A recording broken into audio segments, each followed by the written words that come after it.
Un ejercicio cotidiano para el hombre era el renovar el asombro, ¿no?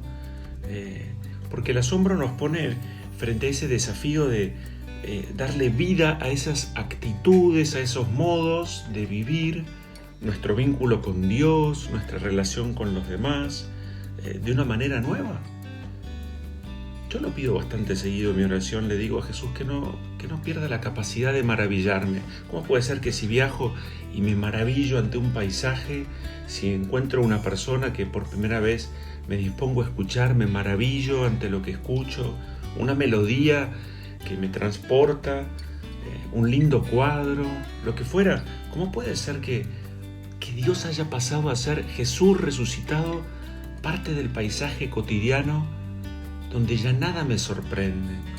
¿Cómo puede ser que entre nosotros, marido, mujer, padres e hijos, ya no haya nada distinto, nuevo? Si somos un misterio, ¿por qué perdemos la capacidad de asombrarnos?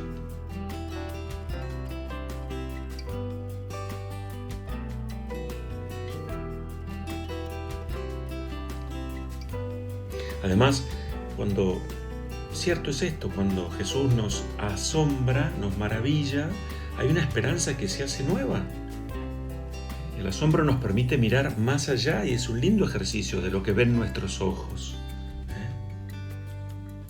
Fulton Sheen decía que la vida existe, en primer lugar, como yo la veo. En segundo lugar, como la ven los otros. Y en tercer lugar, como la ve Dios. Entonces decía Fulton Sheen, ¿no?, mirándose a sí mismo, mi vida como yo la veo, decía él, está marcada por el crucifijo, por la cruz de Cristo, no solo por el dolor, por la cruz de Cristo.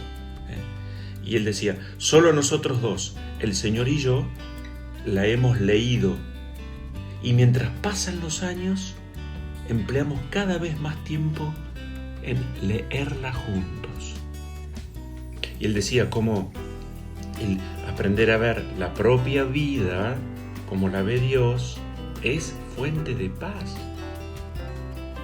Porque qué triste cuando miramos nuestra propia existencia con ojos de juez que todo lo condena, con ojos implacables, con el corazón endurecido, con una mirada corta, sin horizontes. Y explicaba él también que ciertamente la mirada de los demás no es importante, y sin embargo hay mucha gente que vive su presente de acuerdo a la mirada del prójimo y no a la mirada de Dios. Entonces, decíamos hace unos días que para tener paz, citando a San Agustín, había que recuperar esa tranquilidad en el orden. Bueno, vamos a pedirle a Dios que nos conceda poder mirarnos como Él nos mira, como hijos amados, como las ovejas perdidas a las que sale a buscar, y por eso derrama su sangre, entrega su vida por mí, porque delante de los ojos de Dios, tu vida, mi vida, es valiosa. Puede darse una relación más fluida entre Dios y yo, a partir de la realidad, sin cortes.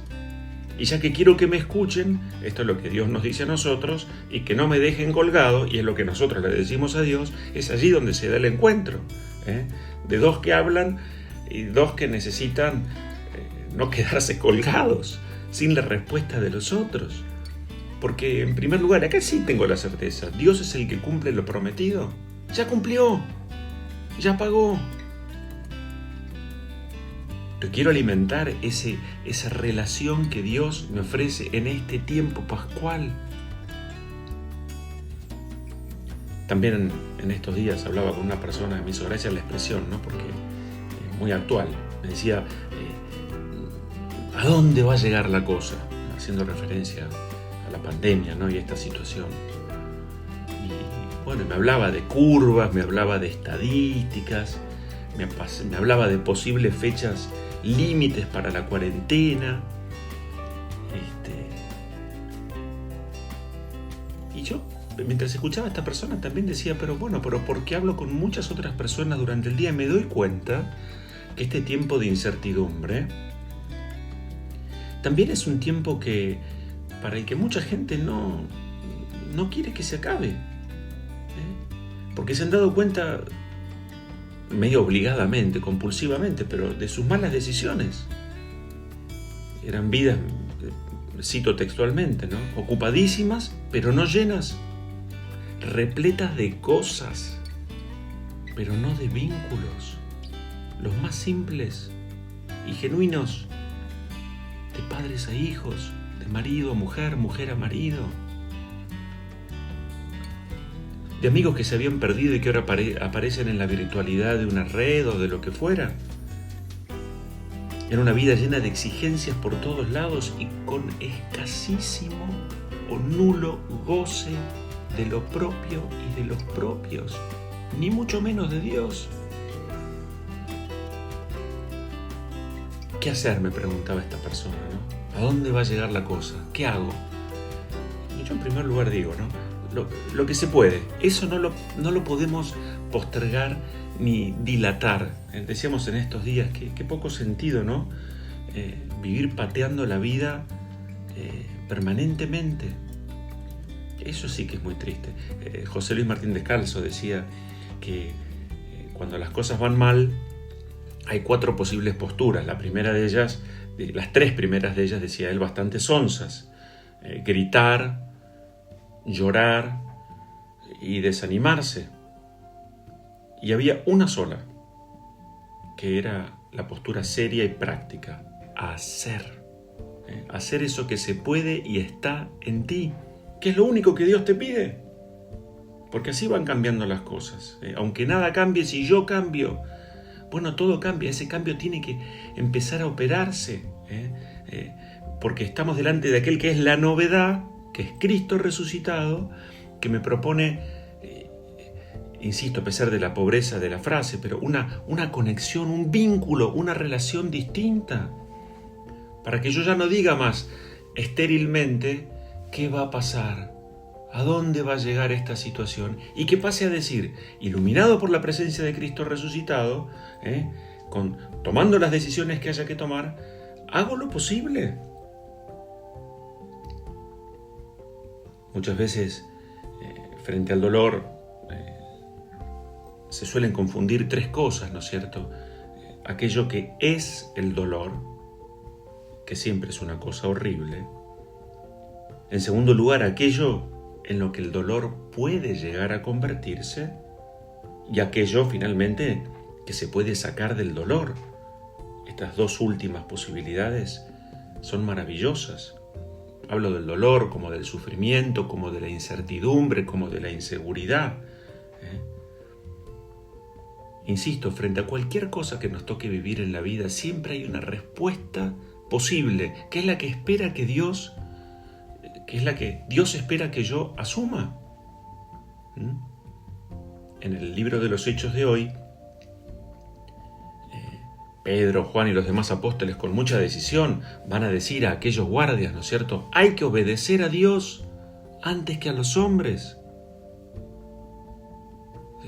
No es raro que las cosas no funcionen cuando no son lo que deberían ser.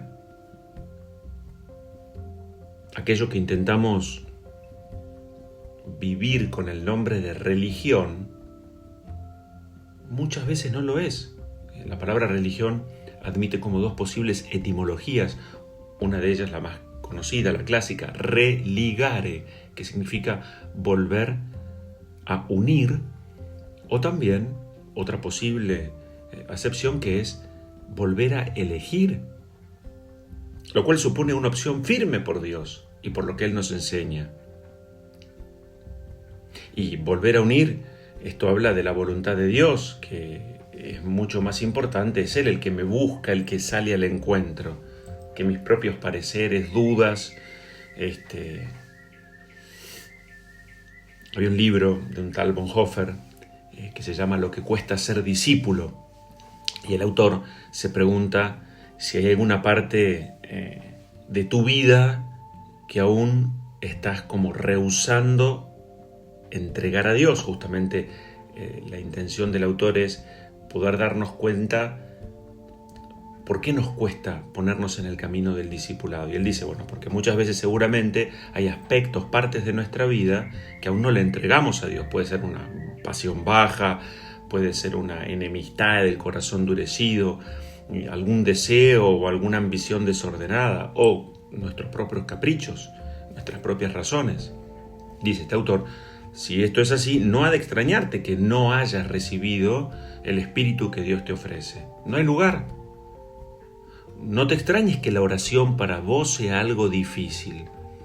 Ni tampoco te extrañes que aquellos que pedís no tengas ojos para poder identificar cómo es que Dios está dando sus respuestas.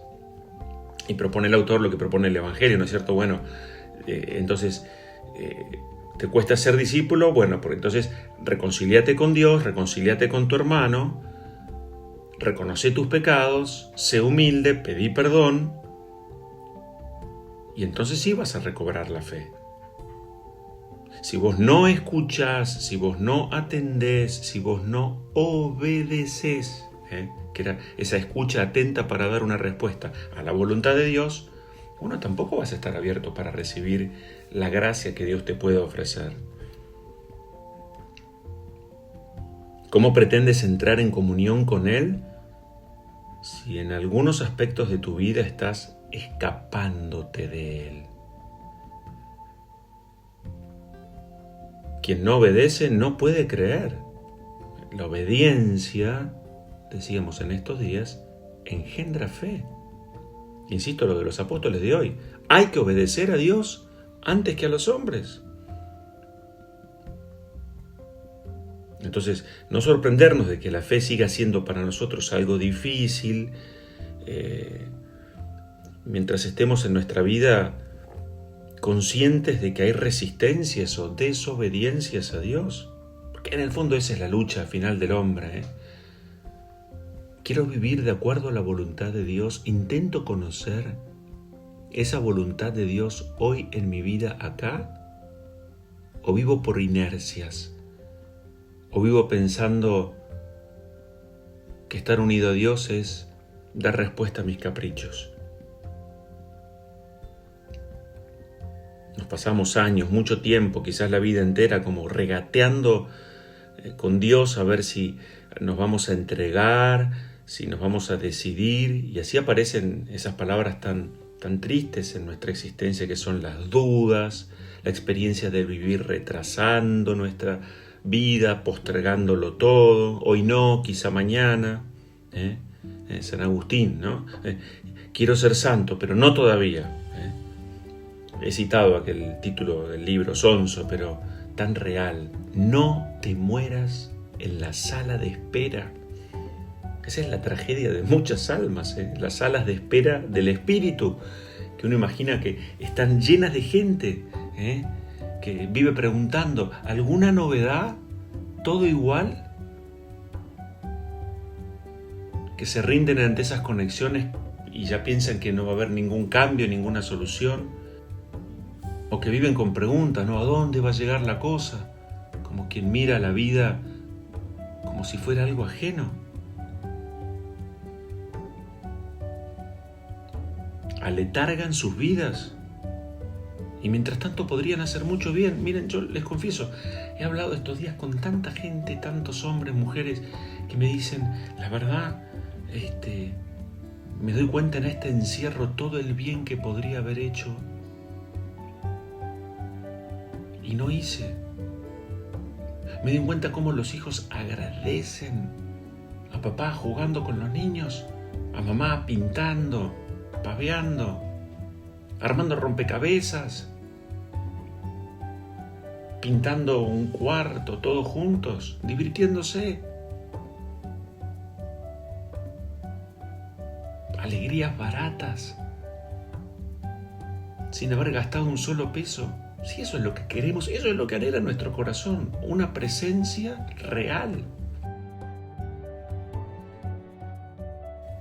Hay que obedecer, y obedecer en el sentido más hondo, insisto, hay que escuchar atentamente a Dios. Dios sabe más. Eso es querer conocer su voluntad y vivir de acuerdo a su voluntad.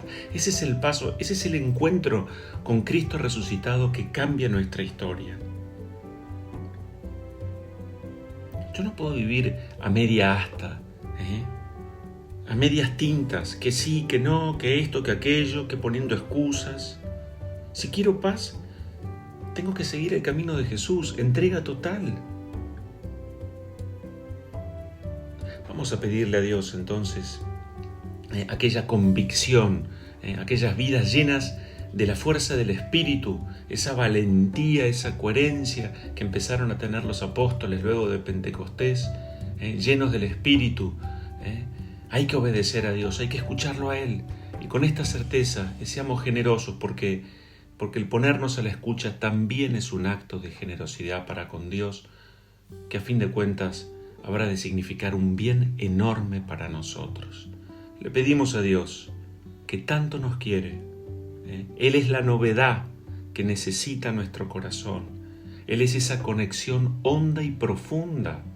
Él es en quien ponemos nuestras manos y a quien buscamos escuchar para poder responder. Nos bendice Dios, Padre, Hijo y Espíritu Santo. Amén.